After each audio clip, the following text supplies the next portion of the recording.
You are going to hear a conversation between an agent and a client. First, you have some time to look at questions 1 to 6.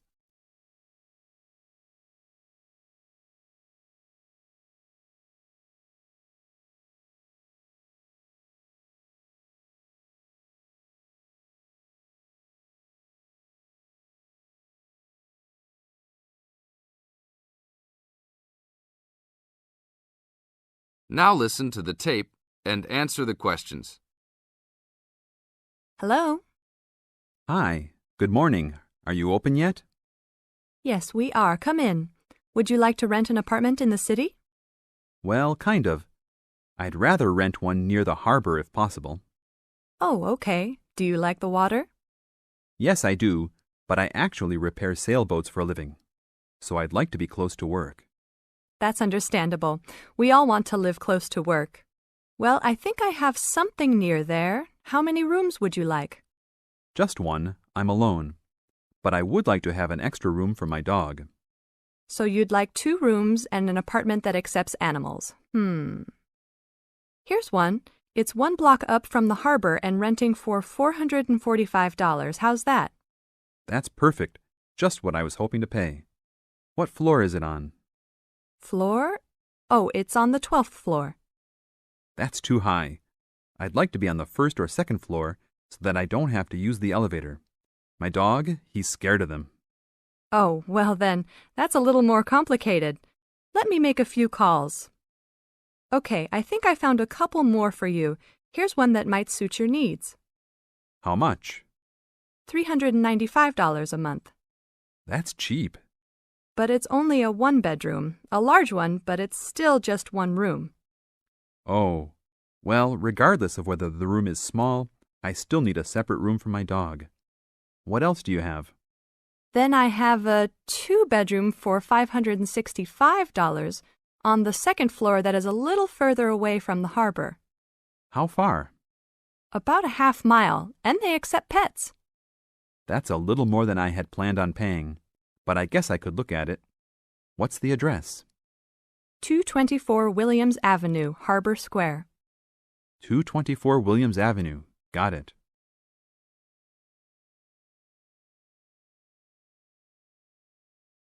Now look at questions 7 to 10.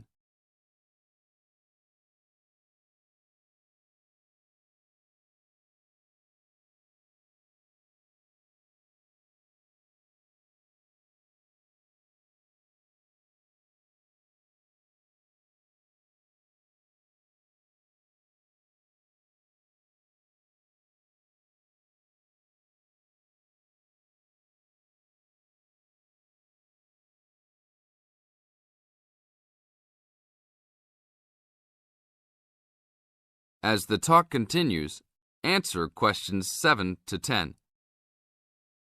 What else is included?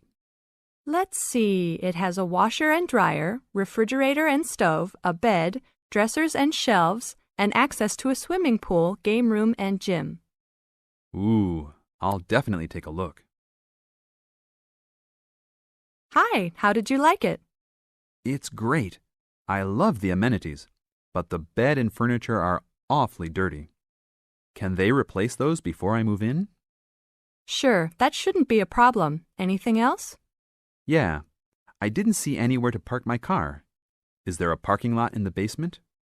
Yes, there is. Would you like to rent a space? No, I'd like that to be included in the rent. Oh, well, I'll see what I can do, but I can't guarantee that. Do you want to take it anyhow? If those 2 issues were solved, I would love to take it. That is the end of part 1. You now have half a minute to check your answers.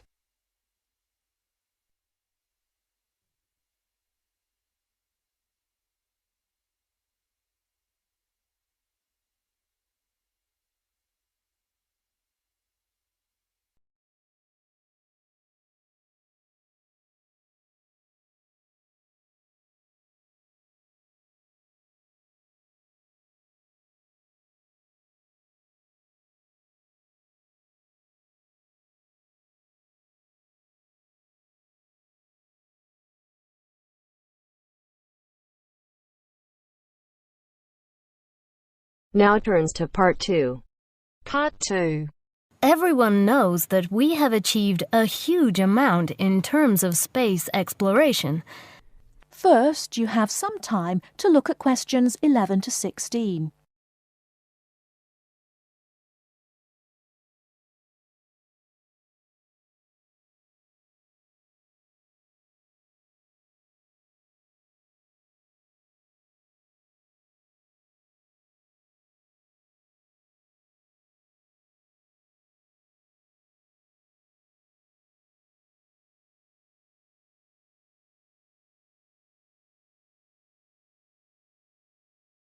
Now, listen carefully and answer questions 11 to 16.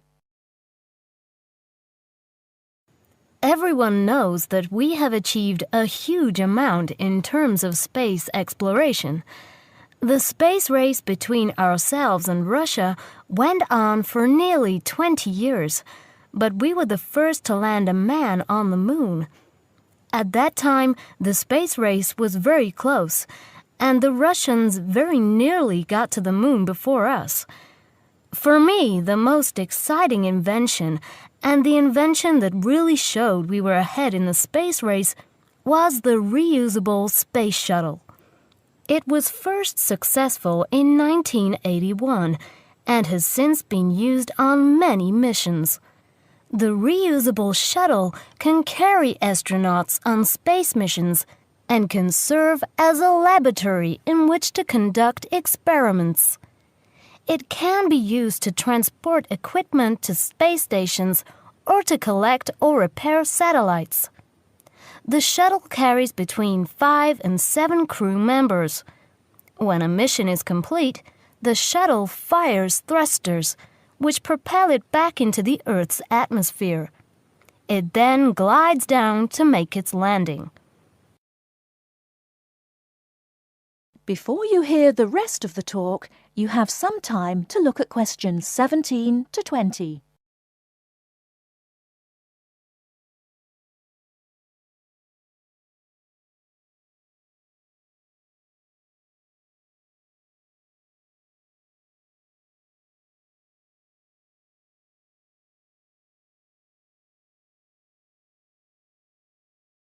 Now listen and answer questions 17 to 20.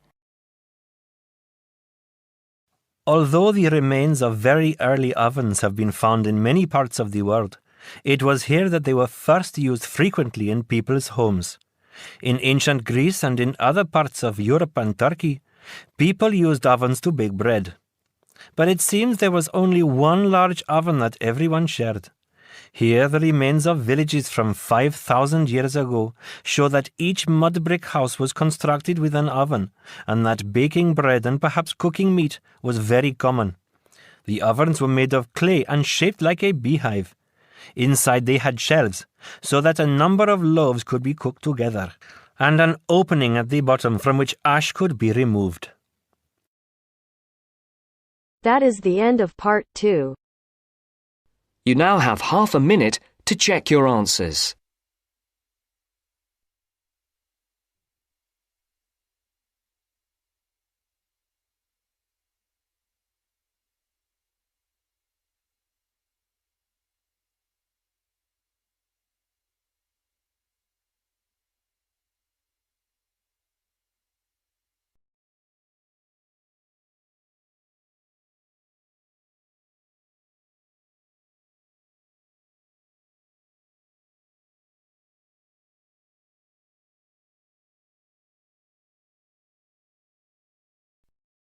Now turns to Part 3.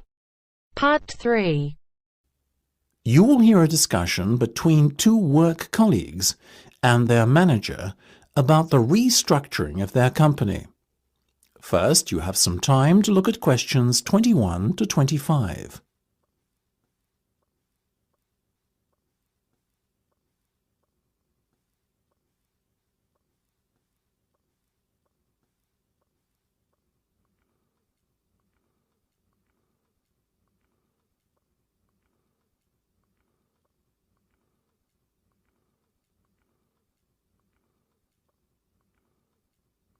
Now listen carefully and answer questions 21 to 25.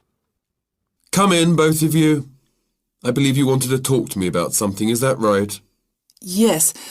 Basically, all the staff are concerned about what the restructuring of the company is going to mean for them. None more so than myself and Nam, as we are the newest members. As I said to all staff at the meeting last week, there's no cause for concern. There will be no compulsory redundancies. All redundancies will be on a voluntary basis. Yes, we understand that, but to tell the truth, we just want a little reassurance that our jobs are safe. Look, Anne and Penny, the company isn't going to be short-sighted and let its bright young minds go. Besides, we've already met our target for the number of voluntary redundancies we want to secure. In fact, there's a waiting list. You know as well as I do that the age profile of staff at this company needs to come down. A lot of our employees are close to retirement age and are just going through the motions until they can take their pensions. That's why we decided on this redundancy initiative. We want to encourage those that would be happy to leave to do so and employ younger, more motivated staff. I guess that makes us feel a little better, but we're also worried about the upcoming salary review. What will it mean for us? Given the fact that the company's motivation for this restructuring initiative is not to cut costs, you needn't be worried that there will be a negative effect on your salaries. We are running a very profitable business and we will reward our top performers in the upcoming review. Both of you fall into that category, so you can expect a healthy bonus and salary increase. Simple as that. That's good to know. Another thing on our minds was the fact that with all these voluntary redundancies happening in the next few months, there will be a lot of positions opening up higher in the company. What we were wondering is, will the recruitment drive be an internal or an external one? Obviously, we will recruit internally where possible. That has always been company policy. So, if you're asking me will there be opportunities to gain a promotion in the near future, then the answer is very definitely yes. The type of candidate we would be looking for has a proven track record and is performance-driven. How can we improve our chances of getting promoted then, when the opportunity arises? Well, in the meantime, be prepared to take on additional responsibilities, especially those relating to the management of other members of staff. Obviously, the higher up you go in the company, the more involved you'll be in managing people. What the management team is looking for then is proof that you can work effectively with and manage other members of staff. Before you hear the rest of the discussion, you have some time to look at questions 26 to 30.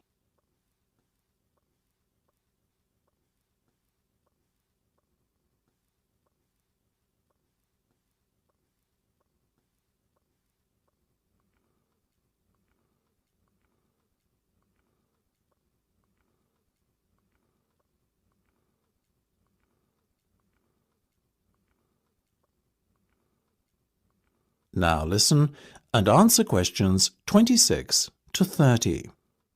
One more thing. Go on. This project you've given us to manage, is it a test of our abilities? I guess you could say it is a test of sorts, but look at it more as a chance for you to prove yourselves. Actually, now that I have you both here in private, can we talk about that a bit? Of course. OK, Penny, let's start with you. Has the timescale been agreed yet? Yes. You said we have a total of 8 weeks to bring the product to launch. So we've decided to allocate 3 weeks at the beginning to product research and prototype testing. Very good. Then after that, we are going to spend a further 3 weeks formulating our marketing strategy and doing some research and testing on a sample of the target market itself to get some feedback. And presumably the last 2 weeks will be devoted to the launch? Exactly. Now, let's talk estimated costs. Well, you've given us a total budget of £100,000. Of that, we're allocating 50% to product development and testing, a further 25% to marketing, and £25,000 will be spent on the launch. Penny, give me a breakdown of the launch costs, would you? Sure. £10,000 will be spent on hiring and decorating the venue, £10,000 will be spent on promotional work, and the remaining money will be used to pay for catering and administrative costs. I'm very happy with that, to be honest. As I said, you guys should stop worrying. You're doing a fantastic job, so keep it up.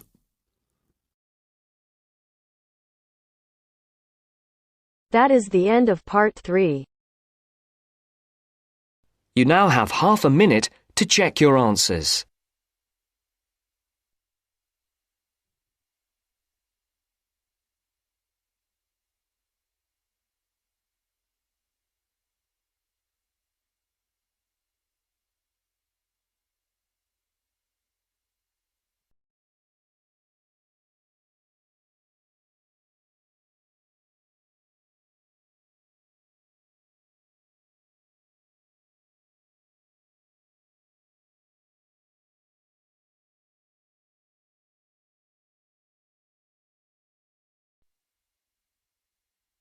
Now turns to part 4. Part 4. You are going to hear some facts and figures about Australia. First, you have some time to look at questions 31 to 40.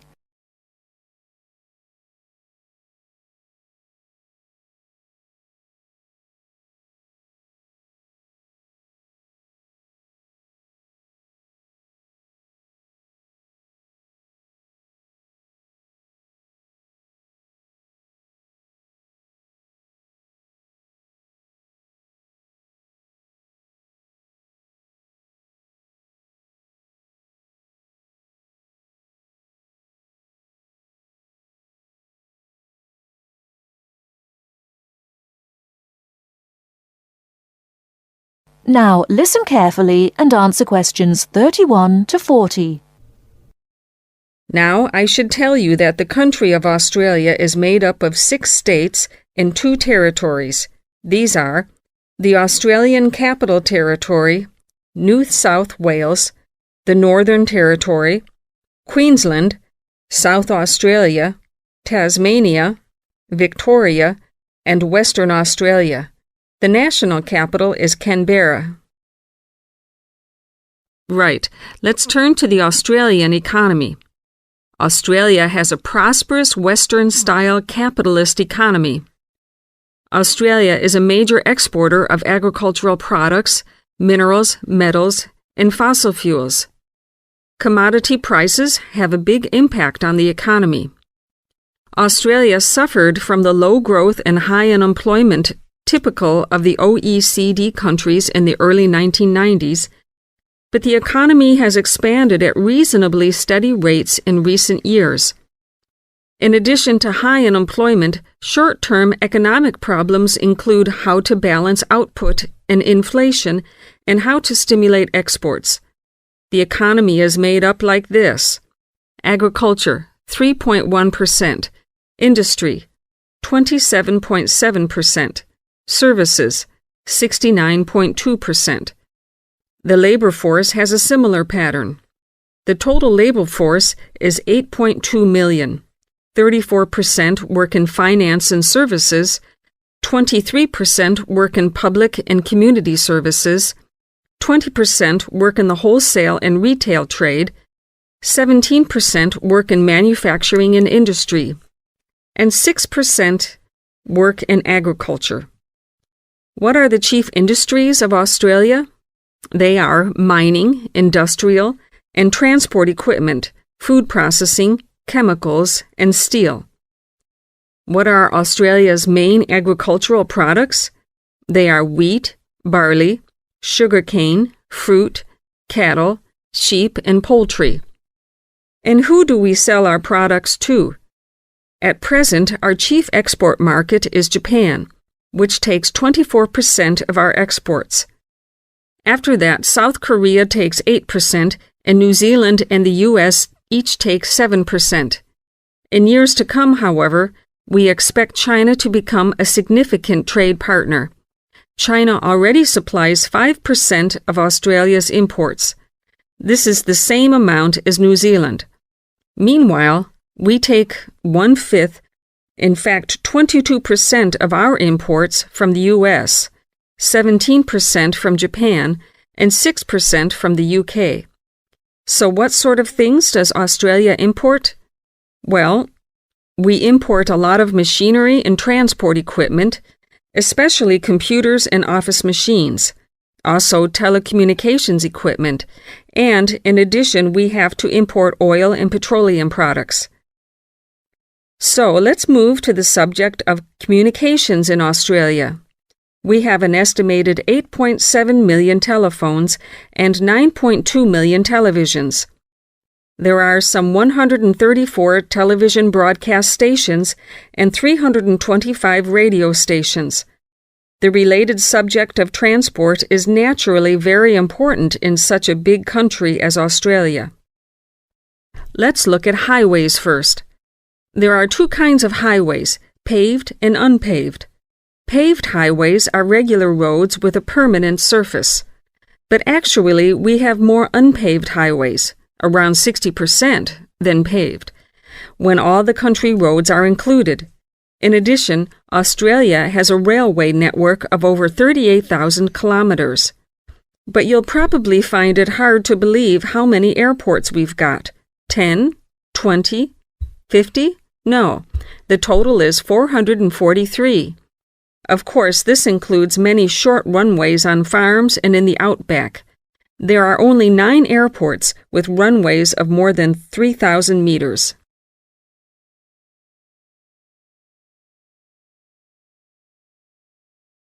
That is the end of part 4.